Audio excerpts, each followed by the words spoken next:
Bienvenue à l'exégèse du prime dans Colossiens 1.3, 8.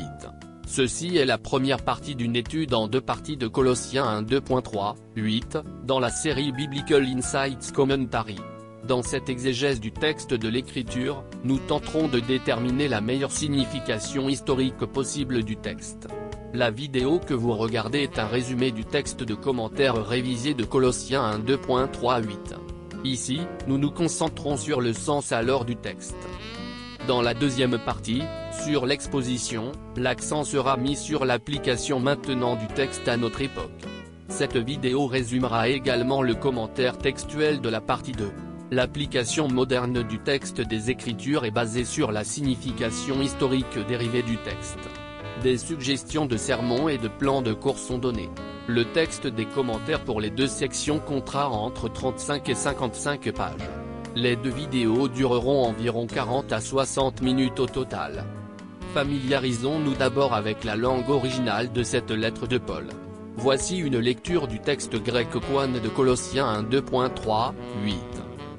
Eucharistum to Theo Patri tu Kyriou hemon Jesu Christou. Pantate perihumon prachichomenoi. Accusantes ten pistin humon in Christo Jesu. Kaitein agapein henechete es pantas tus hagius. Diatein elpidatein apacemenen humin in tois uranois. Hem praecusate in to lago tes aletheas tu euangeliu. Tu parantas es humas.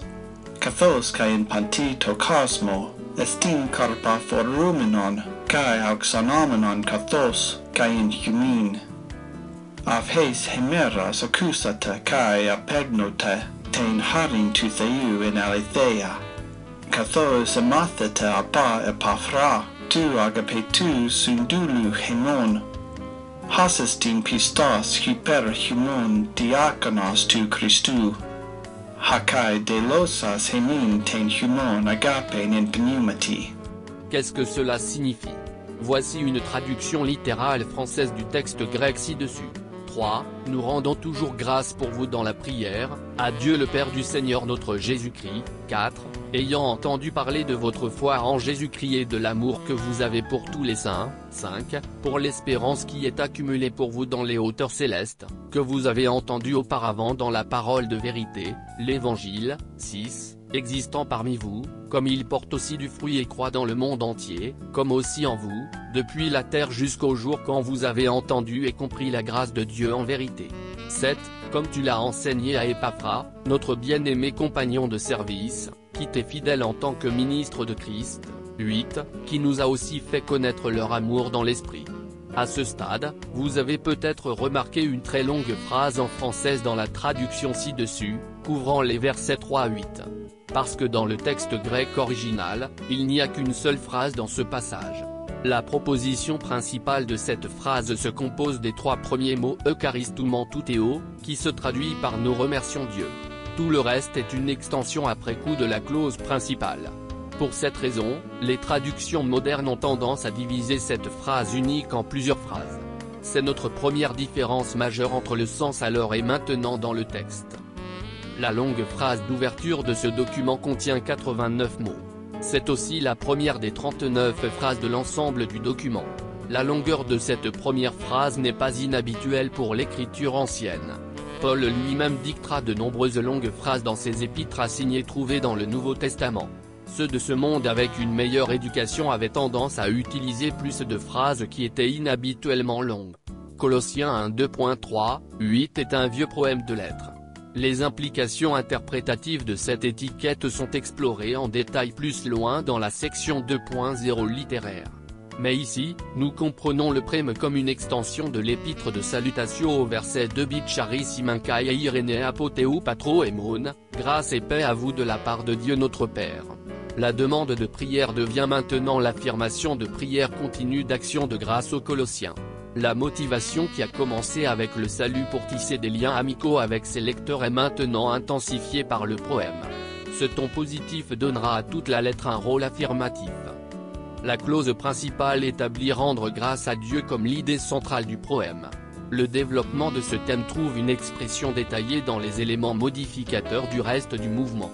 Premièrement, le but de l'action de grâce est Dieu, le Père de Jésus-Christ. Deuxièmement, une série de modificateurs adverbiaux du verbe, eucharistumon, concrétise le contenu de l'action de grâce. Pantote, toujours, proseuchomnois, prier, et accusante, ayant entendu. Dans le contenu des versets 3-8-8, deux fenêtres de temps sont mentionnées. Premièrement, la conversion initiale des Colossiens, et deuxièmement, l'histoire d'Épaphras à Paul environ 2 à 5 ans plus tard en prison. Les Colossiens ont commencé leur voyage chrétien avec la prédication de l'évangile apostolique par Épaphras, l'un de leurs fils natifs. Ils faisaient d'excellents progrès dans le service de Christ quand Épaphras se rendit là où se trouvait Paul, afin de rapporter à leur sujet.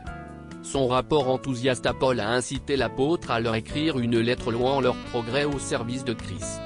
Un autre facteur de motivation est impliqué et est décrit plus en détail dans le chapitre 2. Il y avait de faux enseignants à Colosse avec une version corrompue de l'évangile qui essayait d'attirer les croyants loin de l'évangile apostolique qu'Épaphras leur avait apporté. L'épître entière de Colossiens a un ton dans lequel Paul défend l'évangile apostolique et implore les Colossiens de s'y tenir. De nombreuses questions se posent sur les détails de cette situation à Colosse. Comment pouvons-nous aborder ce texte de l'Écriture pour comprendre clairement ce que Paul essayait de dire aux Colossiens? La méthodologie interprétative adoptée pour le commentaire biblique révisé repose sur deux fondements. Chaque texte écrit comporte deux éléments fondamentaux, un aspect historique, et un aspect littéraire. Les deux contiennent de nombreuses dimensions qui alimentent la méthode. Si toutes ces perspectives sont soigneusement analysées, l'interprète peut déduire la signification historique du texte avec un haut degré de certitude. Examinons de plus près Colossiens 1:2.3-8 à travers ces différentes perspectives. 1.0, historique. D'abord, quelle est l'histoire? Les concepts historiques du 1er siècle et du 21e siècle ne correspondent pas. L'histoire du monde grec et romain du 1er siècle était principalement orientée verticalement. C'est-à-dire qu'il s'agissait principalement du récit des relations des dieux avec l'humanité. Il faut aussi se rappeler que dans les mondes grecs et romains du temps de Paul, il y avait des idées très différentes sur l'histoire et comment elle se résumait. Dans ce cadre général, l'ancienne vision juive concernait la relation entre le Dieu d'Israël et son peuple de l'Alliance, Israël. Le christianisme a changé cette vision juive à cause du ministère de Christ en tant que Fils de Dieu. L'histoire se concentrait maintenant sur ce que Dieu faisait à travers son peuple de la Nouvelle Alliance. Bien sûr, les gens comptaient l'histoire et leur histoire. Mais la façon dont ils ont répondu à l'intervention de Dieu dans leur monde est restée cruciale pour leur histoire. Mais dans la culture occidentale, en particulier depuis la Renaissance, principalement les 15e et 16e siècles, l'histoire s'est déplacée vers une emphase horizontale dans le rapport des interactions humaines. L'hypothèse de la dynamique de cause à effet entre les événements humains majeurs est devenue une partie importante de la recherche historique. Le XXe siècle a vu une expansion de l'histoire du récit plus formel d'événements passés à une histoire sociale plus individuelle, à la fois individuelle et collective. Les sciences sociales sont devenues des sources importantes de compréhension historique. Une autre différence clé entre la vision ancienne et moderne de l'histoire est une adoption largement non critique des sources dans l'Antiquité et une tendance des temps modernes à une analyse hautement critique des sources pour déterminer les faits comme base des rapports historiques. L'histoire basée sur des faits non fondés ne peut pas être considérée comme de l'histoire. Il est clair que cela représente un véritable défi pour l'étudiant de la Bible moderne qui essaie de comprendre l'histoire associée à un texte ancien. Les deux approches de l'histoire, ancienne et nouvelle, sont difficiles à concilier. En tant que chrétien intéressé par l'histoire biblique, je dois adapter les approches modernes pour saisir le sens originel des Écritures. Je regarde certaines histoires anciennes d'un point de vue religieux moderne. Les sources primaires examinées sont également considérées comme des écritures saintes. Cela apporte des considérations spéciales dans l'image. Bien que ces considérations soient principalement de nature théologique, elles joueront un rôle très influent dans mon enquête historique. Fondamentalement, je viens au texte de l'Écriture en m'attendant à rencontrer Dieu à travers ce texte. Lorsque les intérêts historiques sont au centre de mon intérêt, je regarde le texte de l'Écriture avec un intérêt pour les aspects de la composition humaine du texte. Les méthodes modernes d'investigation historique sont appliquées avec une utilisation limitée de leurs hypothèses. Le récit historique dérivé d'une telle analyse doit avoir un sens pour un public moderne. 1.1 Aspect externe. Il ne faut jamais oublier que l'histoire d'un texte est parfois très différente de l'histoire dans le texte. Bien entendu, ces deux angles peuvent se chevaucher. Mais une compréhension claire de la différence doit toujours être gardée à l'esprit. L'histoire externe se concentrera d'abord sur la composition du texte, puis sur la fiabilité avec laquelle le texte a été copié à la main au cours des siècles suivant la transmission du texte à diverses églises. 1.1 Historique de la composition. L'étude précédente du Prescriptio en 1.1 a développé un scénario de base pour savoir comment et quand ce document a été créé. Le scénario le plus probable auquel nous sommes arrivés dans cette étude est que la lettre aux Colossiens a été écrite pendant la captivité de Paul à Césarée entre 57 et 60 après J.C. Cela s'est produit après son arrestation par les autorités romaines à Jérusalem. En tant que citoyen romain, Paul a exercé son droit d'en appeler directement à l'empereur à Rome. Ainsi, il est resté sous garde au palais du gouverneur à Césarée jusqu'à ce que des dispositions soient prises pour être transporté à Rome pour plaider sa cause devant l'empereur, qui à l'époque était Néron. À la lumière de Colossiens 1:3-8, les préoccupations historiques se concentrent sur l'identification des références nous contenues dans les orthographes de Eucharistumon, proséconois, et accusantes. Très probablement, il remonte aux expéditeurs des lettres, identifiés au verset 1 comme étant Paul et Timothée. Du proème en 1.3-8, nous apprenons que l'arrivée d'Épaphras à Césarée de la vallée de la rivière Lycus a donné une impulsion à la rédaction de cet épître. Son récit à l'apôtre que l'impact positif de l'Évangile a produit des groupes d'églises de maisons de croyants sincèrement engagés à Colosse, Laodicée, et Hiérapolis. Cela signifiait que des communautés chrétiennes florissantes étaient présentes dans chacune des trois villes. La seule phrase des versets 3 à 8 affirme principalement l'action de grâce de Paul et Timothée pour les Colossiens. C'est de cela qu'il s'agit dans la clause principale, Eucharistumon tuteo. Dieu est celui qui est remercié pour ce qu'il a fait par le Christ à Colosse. 4. Ayant entendu parler de votre foi en Jésus-Christ et de l'amour que vous avez pour tous les saints. 5. Pour l'espérance qui est accumulée pour vous dans les hauteurs célestes, que vous avez entendu auparavant dans la parole de vérité, l'Évangile. 6. Existant parmi vous, comme il porte aussi du fruit et croît dans le monde entier, comme aussi en vous, depuis la terre jusqu'au jour quand vous avez entendu et compris la grâce de Dieu en vérité. La poussée des éléments en expansion attachés au noyau, Eucharistumon tuteo, résume le récit d'Épaphras des Colossiens dans les versets 4 à 6. Elle passe de la foi et l'amour à l'espérance, qui est au centre de la parole de vérité, qui est elle-même l'Évangile. À chaque transition, des modificateurs sont ajoutés pour étoffer chaque étiquette. Mais les Colossiens ont non seulement commencé sur le bon fondement, mais ils se sont également développés sur ce fondement dans leur vie religieuse, tout paronto aïsima. De Épaphras, en tant que fils natif de Colosse, devient le centre des versets 7 et 8. 7. Kato ematete apo Epaphratou agapetou sundulu emon, o estimpisto hyper imon diacono tu Christou. 8. O kai elosaem intenimon agapenam pneumati. Son caractère impeccable et sa dévotion au Christ sont chaleureusement loués par Paul. Épaphras a mis les Colossiens sur un terrain solide et est resté avec eux alors qu'il les conduisait à un engagement durable envers Christ. Non seulement ils ont grandi en nombre, mais surtout en maturité spirituelle.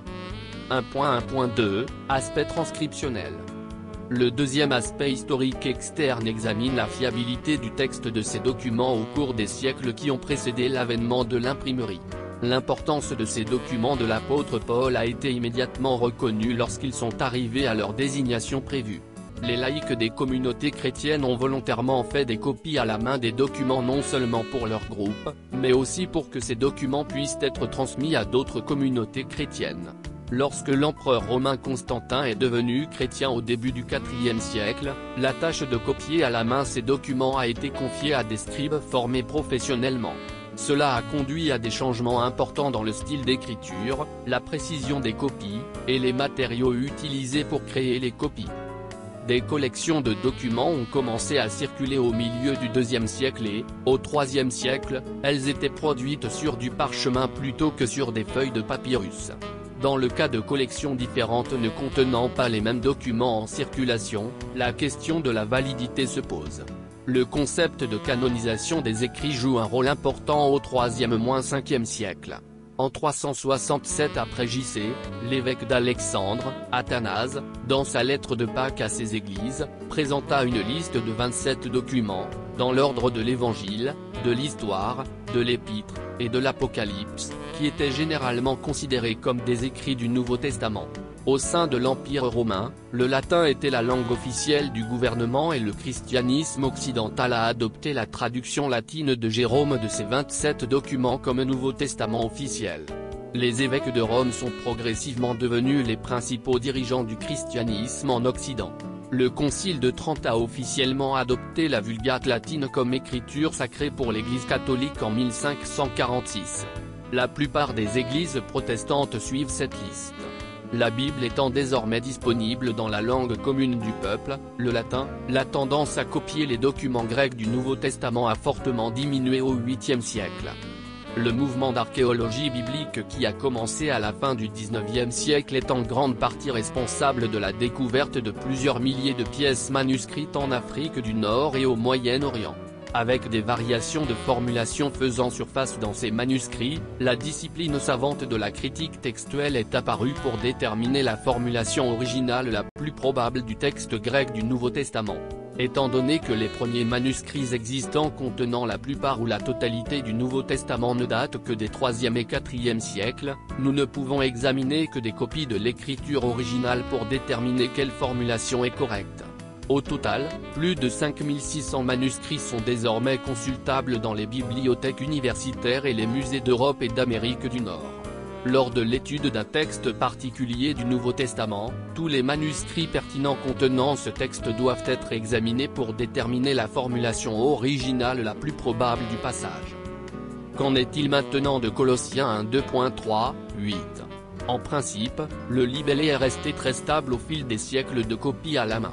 L'appareil critique de texte imprimé OBS 5e édition indique deux endroits où des formulations différentes pourraient affecter la traduction de ce passage, verset 3 et verset 7. Ce Nouveau Testament grec énumère les variations qui affectent la traduction du texte. Au verset 3, le texte imprimé tout est patri tout Kyriou aimon Isu Christou, à Dieu le Père de notre Seigneur Jésus-Christ. Cependant, certains manuscrits ajoutent le connecteur kappa alpha entre Théo et Patri, de sorte que la lecture alternative à tout Théo kai Patri tout Kyriou aimon Isu Christou, devient ô Dieu et Père de notre Seigneur Jésus-Christ. Dans les deux lectures du texte, le sens reste essentiellement le même. L'autre liste dans la 5e édition du Nouveau Testament grec d'UBS se trouve au verset 7. Il y a un changement dans les pronoms personnels entre « hyperimon » en votre nom, à « hyperémon » en notre nom.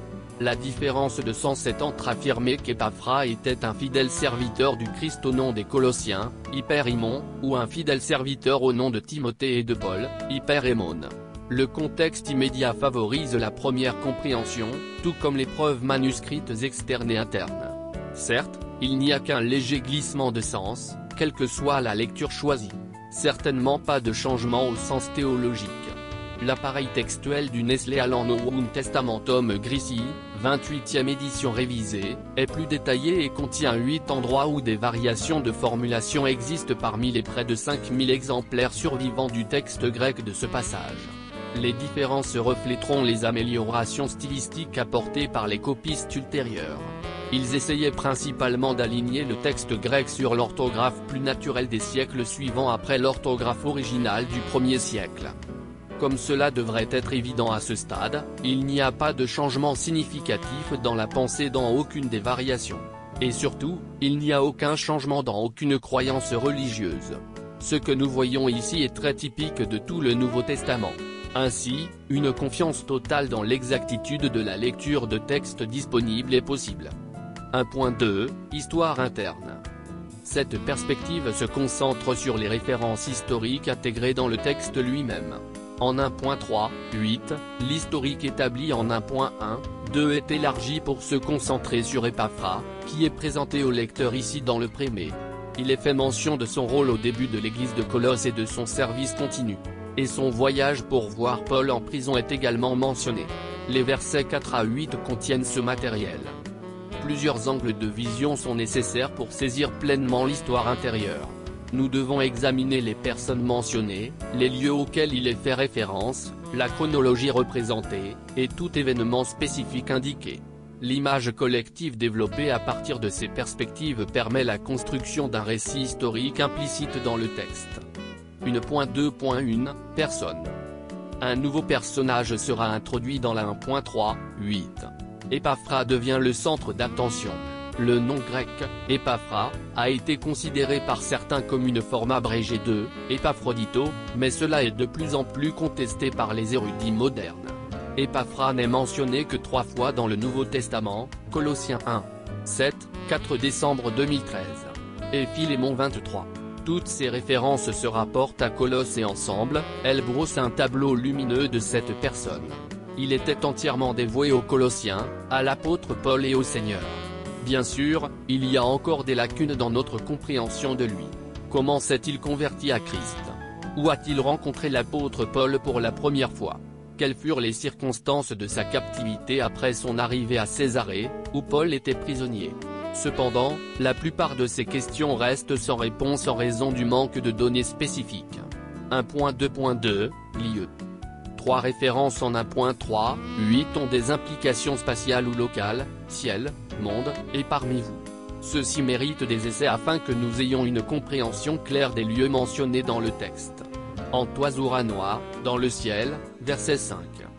La forme plurielle ici de Urano, 199 usage du NT, est une manière assez courante dans la Bible d'identifier le ciel comme la demeure de Dieu. Bien qu'il existe certaines différences entre les formes singulières et plurielles dans la littérature juive, le Nouveau Testament utilise soit le singulier soit le pluriel pour désigner l'endroit où Dieu vit. Mais tous deux travaillent sur une modification de la compréhension commune à 3 niveaux de l'univers, ce qui est sous la terre, égale Sheol, la terre plate, et ce qui est au-dessus de la terre. C'est une vision très différente d'une vision scientifique moderne de l'univers.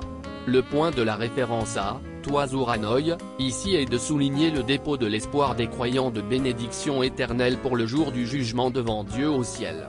Une croissance spirituelle continue signifie une anticipation toujours croissante de ce jour de bénédiction.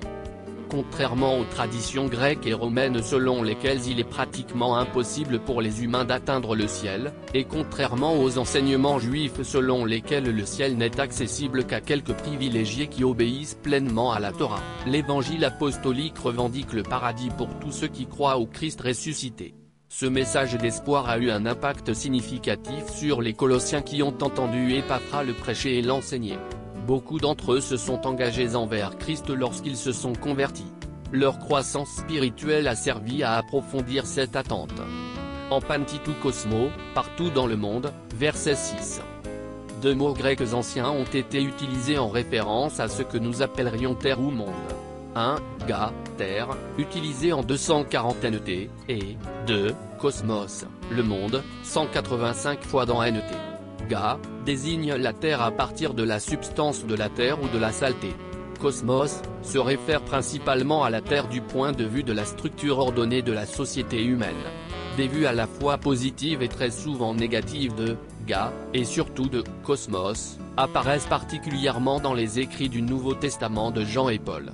Pour Paul, le monde est le lieu de servitude au péché, qui ne peut être libéré que par l'œuvre expiatoire de Christ.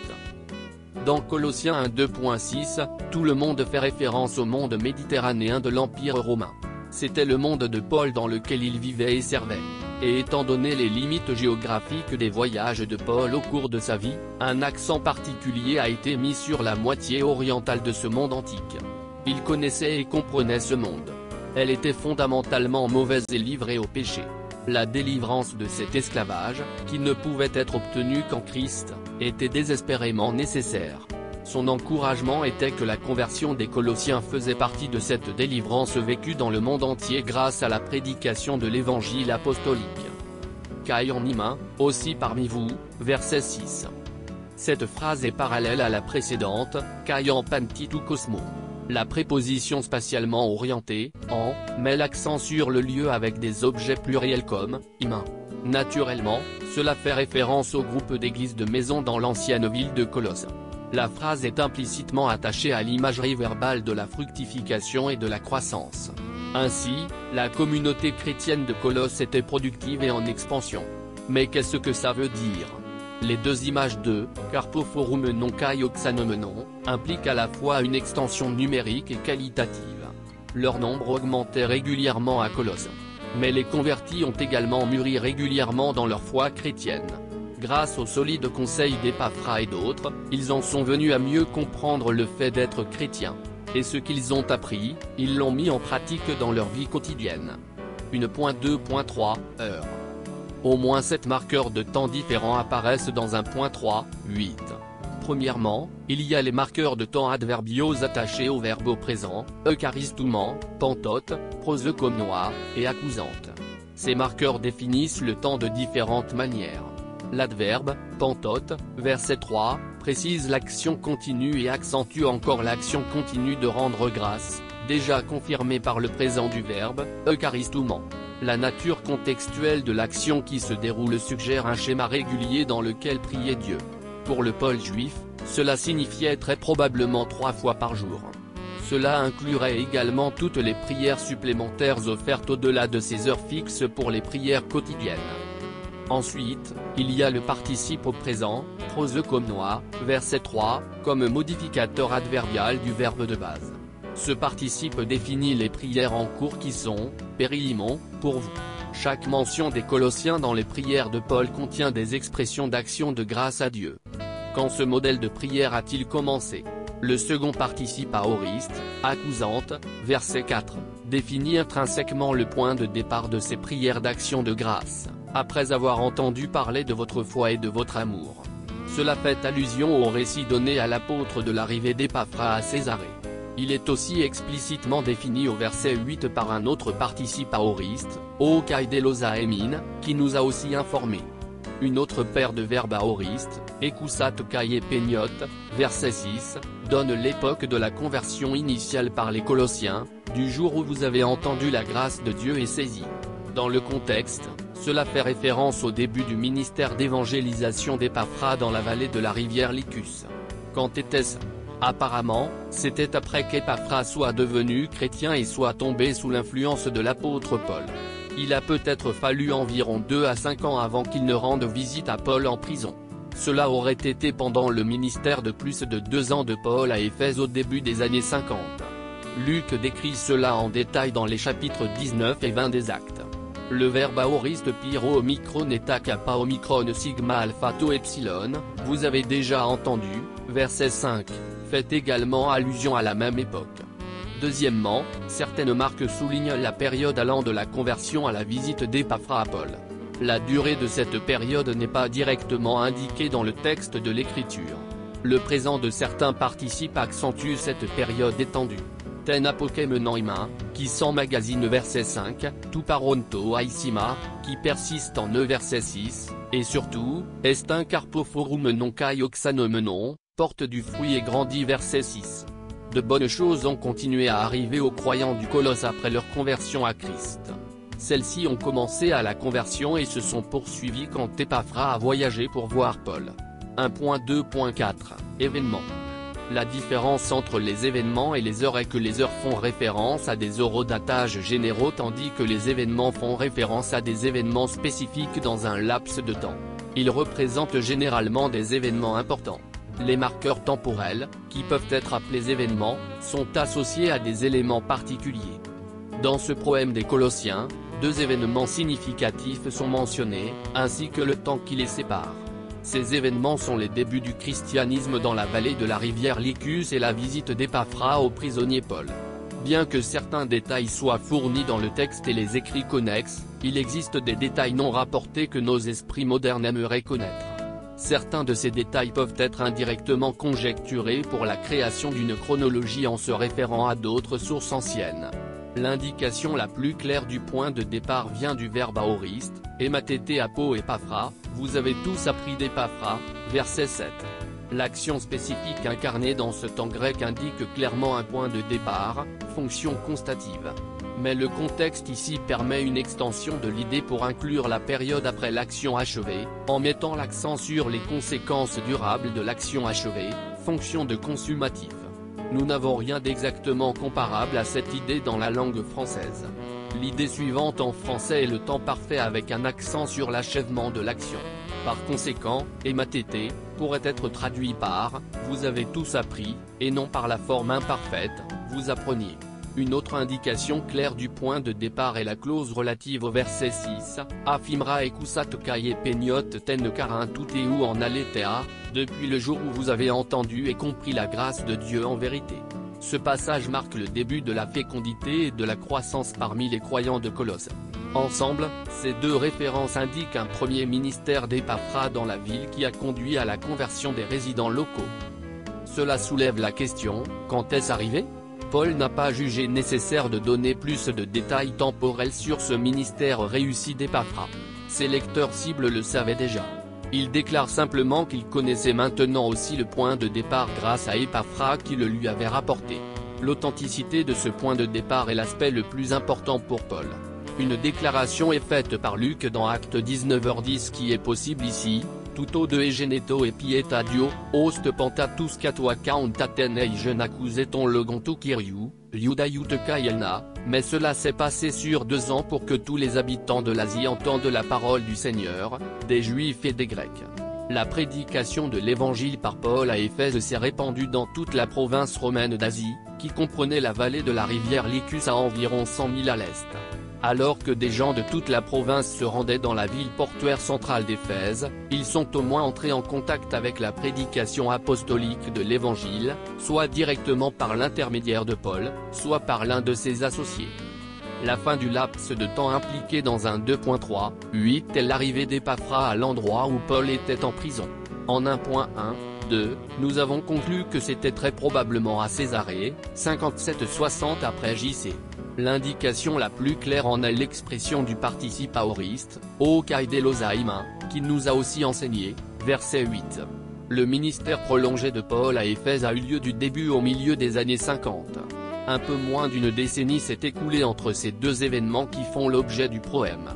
Pendant ce temps, Épaphras a enseigné et prêché l'évangile apostolique dans la vallée de la rivière Lycus avec des résultats spectaculaires dans la conversion et le développement spirituel des convertis.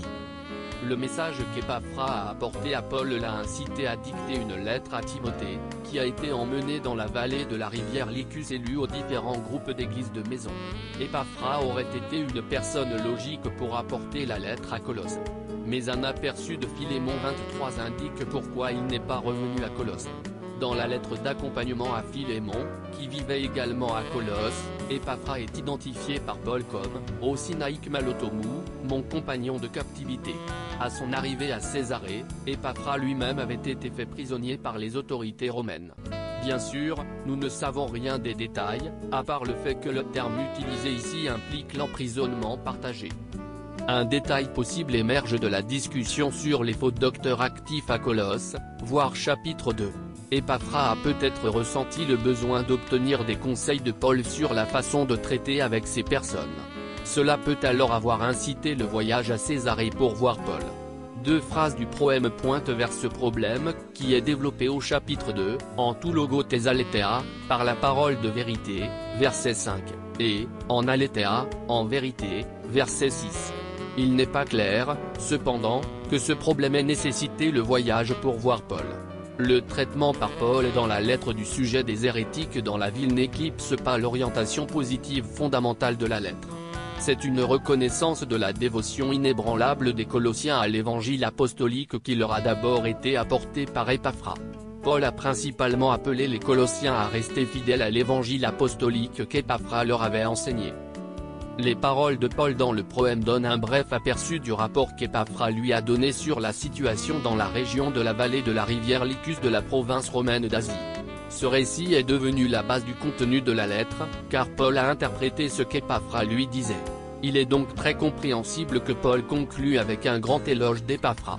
Ce qui n'est pas possible de faire, mais serait très intéressant à faire, serait de comparer la lettre aux Colossiens avec une transcription du récit oral d'Épaphras. 2.0 Aspect littéraire. Considérons maintenant les enjeux dans les aspects littéraires du texte. Cela améliorera notre compréhension historique de ce texte. Encore une fois, des perspectives externes internes guident notre enquête. 2.1 Aspect externe. Ces caractéristiques se concentrent sur la façon dont cette unité du texte se rapporte à des textes similaires dans la littérature grecque ancienne. Au-delà d'un langage commun, il y aura des similitudes dans la forme et le modèle entre ce texte dans Colossiens et d'autres écrits de Paul, ainsi que dans le corps plus large de la littérature ancienne. Par conséquent, une étude approfondie de ce groupe plus large d'écrits anciens devient nécessaire. 2.1.1 Identifier la forme littéraire du texte. Il y a un peu plus de 2 siècles, une discipline scientifique initialement appelée forme critique est née d'origine allemande. Cela a marqué une tentative d'identifier systématiquement les modèles d'expression qui prévalent dans ce vaste corpus de littérature. Les étudiants de cette littérature avaient noté la plupart de ces modèles pendant de nombreux siècles mais n'avaient pas analysé leur signification possible pour la compréhension interprétative. Les modèles dérivés de cette analyse présentent divers degrés d'inclusivité et de complexité. Les critiques de la forme savante les ont classés en grand genre et en genre petit ou étroit. Dans l'état actuel de la critique de la forme, diverses applications de cette méthode sont considérées comme pertinentes pour l'érudition biblique. D'après le commentaire Bic sur la prescription en 1.1.2, nous avons conclu sans équivoque que ce document appelé l'Épître de Paul aux Colossiens est présenté comme une épître ancienne au niveau générique large. Il contient les 4 principales sous-sections d'une épître ancienne: prescriptio, 1.1, 2, proème, 1.3, 8, corps de l'épître, 1.9, 4.9, et conclusio, 4 octobre 2018. De plus, sa forme de base suit de près les autres lettres de Paul dans le Nouveau Testament. Le monde antique des lettres révèle une énorme créativité dans la conception de ces 4 sections. Il en est de même des lettres de Paul dans le Nouveau Testament. L'étude technique de ce vaste type de lettres a révélé le rôle prépondérant que jouaient les lettres anciennes dans la transmission des idées de toutes sortes dans ce monde. Le christianisme post-apostolique des siècles suivants illustre cette tendance en ce que la plupart de ces documents ont été écrits sous forme d'épîtres. De plus, même dans le Nouveau Testament, il y a 2 documents qui ensemble incarnaient d'anciens sermons juifs mais ont été superficiellement reformulés par les auteurs sous la forme d'une épître: Jacques, prescriptio en 1.1, et Hébreux, conclusio en 13.18-25. Le proème de Colossiens 1.2.3, 8 adhère à une majorité d'éléments similaires dans les autres lettres de Paul. Le nœud de la clause singulière des versets 3 à 8, Eucharistumon toutéo, nous rendons grâce à Dieu, se trouve dans 6 des lettres de Paul au singulier ou au pluriel du verbe. Il y a aussi une forme modifiée d'action de grâce dans 3 autres lettres de Paul. En 4 lettres de Paul, le proème consiste en une seule phrase. Cette fête de la moisson est généralement exprimée dans une phrase inhabituellement longue, comme cela se fait dans Col. 1.2.3, 8. En moyenne, cette phrase proème dans les lettres de Paul compte environ 94,5 mots. À 104 mots, Colossiens est plus long que la moyenne. Mais dans le monde littéraire grec ancien, ce n'est pas du tout une longue phrase. Bien sûr, de telles phrases présentent un cauchemar pour le traducteur de la Bible moderne traitant des langues modernes, où les phrases ne peuvent pas être aussi longues et n'ont aucun sens pour le lecteur. Une question controversée ici parmi les érudits modernes est la fin du proème et le début du corps de la lettre. Une partie du problème provient de la tendance occasionnelle de Paul à passer de l'action de grâce à l'intercession au sein du proème. Le proème de Colossiens s'achève-t-il au verset 8 ou au verset 11 ? À première vue, 1.2.9.11 semble être une intercession dans le cadre de la deuxième partie du proème. Un examen attentif de cette phrase, cependant, révèle un subtil changement d'accent. Il y a une intercession exprimée avec « prose comme noi caietum noi, in aplerotété, prie et demande que tu sois rempli ». Dans la phrase suivante, trouvée en 1.11 bit-14, ou 11 bit-20, est le sujet de l'action de grâce réintroduit, mais cette fois l'accent est mis sur Dieu et ce qu'il a accompli à travers le Christ. À ce stade, l'apôtre entre dans le corps de la lettre avec l'expansion de certaines des implications trouvées à la fois dans la prescription et dans le proème. La conclusion ? Le point final du proème reste ambigu avec une transition progressive dans le corps de la lettre. C'est au lieu de la transition claire habituelle. 2.1.2 Analyser le rôle du texte comme forme. Une fois qu'un formulaire spécifique a été identifié, que se passe-t-il ensuite ? Les informations tirées de l'analyse critique du formulaire confirmeraient la fonction de base d'un poème de lettres pour approfondir le lien de connexion entre l'expéditeur de la lettre et le destinataire de la lettre. Cela a été signalé pour la première fois dans la salutatio, c'est-à-dire la salutation de la prescriptio. L'expression d'une demande de prière dans la salutatio évolue naturellement vers la prière plus élaborée qui constitue le proème. L'action de grâce est le thème de base de tous les proèmes dans les lettres de Paul qui sont envoyés à des groupes de personnes. La joie est le thème alternatif des deux épîtres à Timothée. La seule exception est la lettre aux églises de Galatie, où dans un substitut proème, 1:2.6, 9, l'étonnement, tomazo, est exprimé et aucun remerciement n'est donné.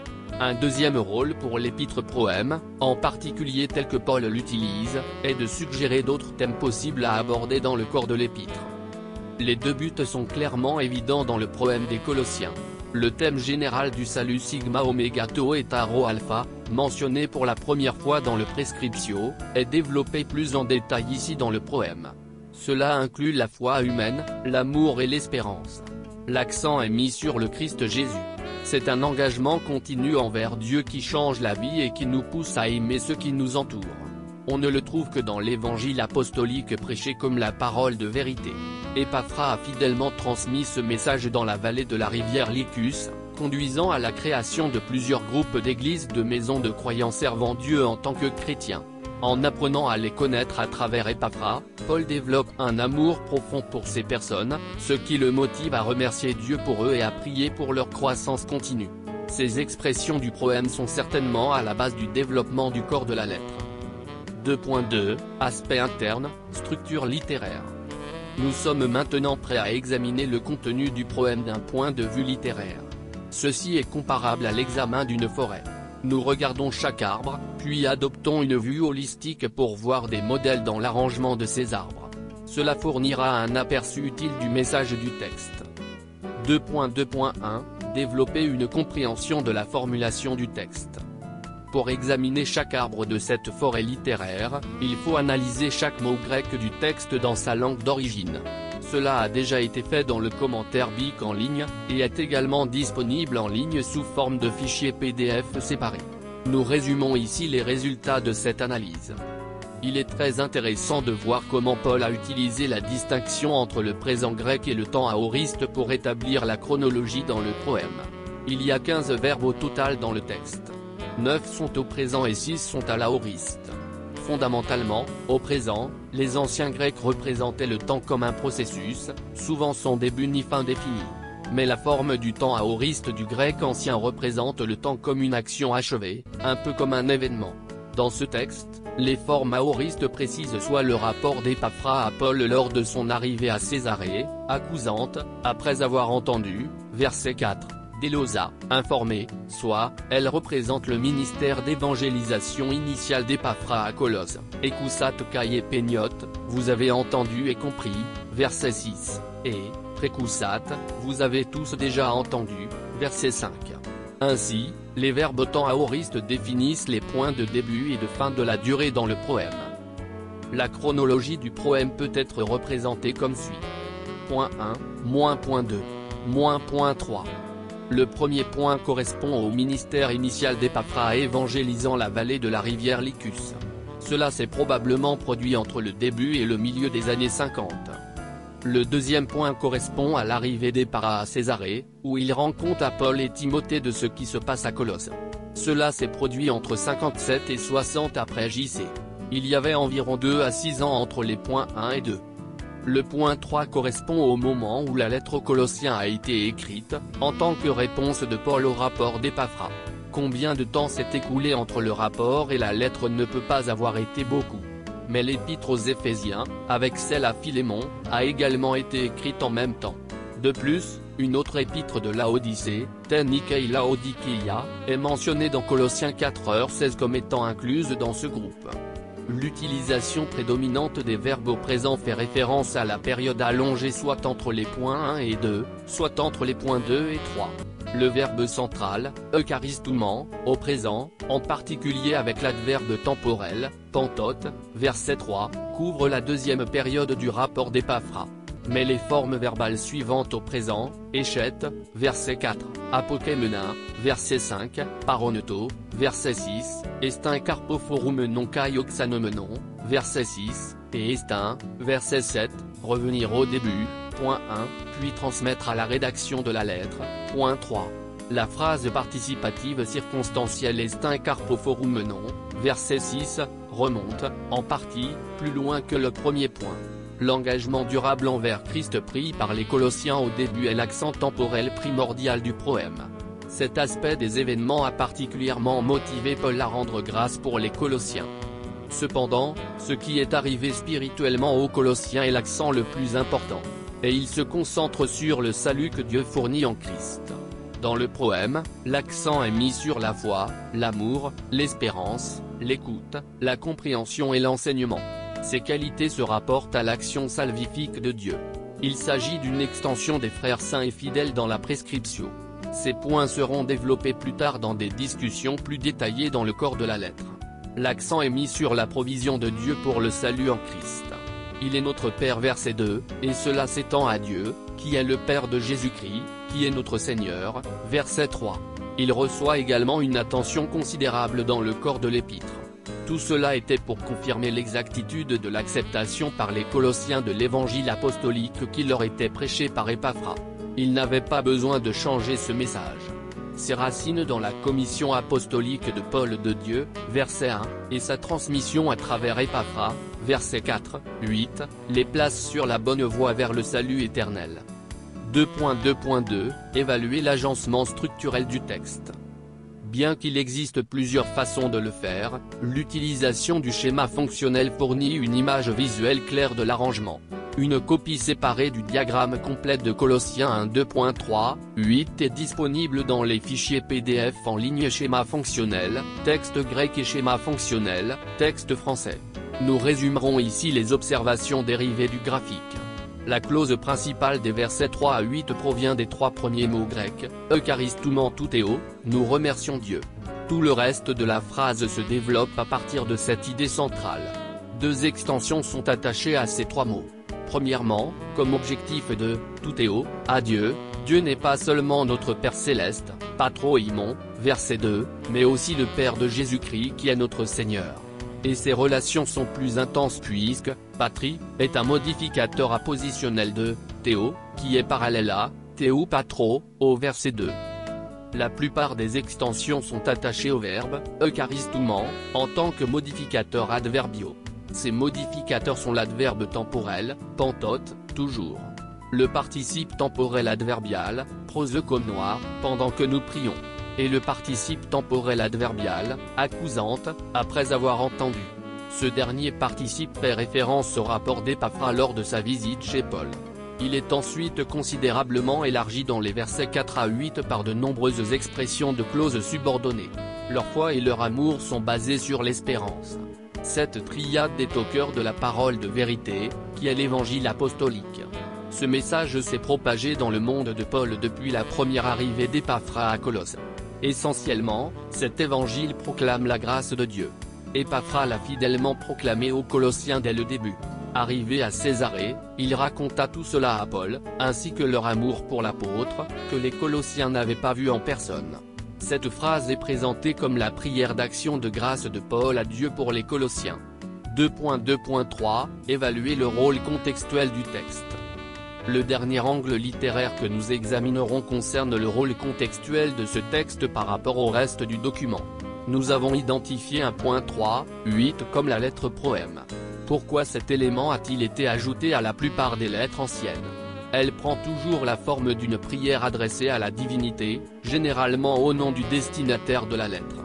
Dans les lettres profanes, cela prend généralement la forme d'une prière pour la santé ou la prospérité du destinataire.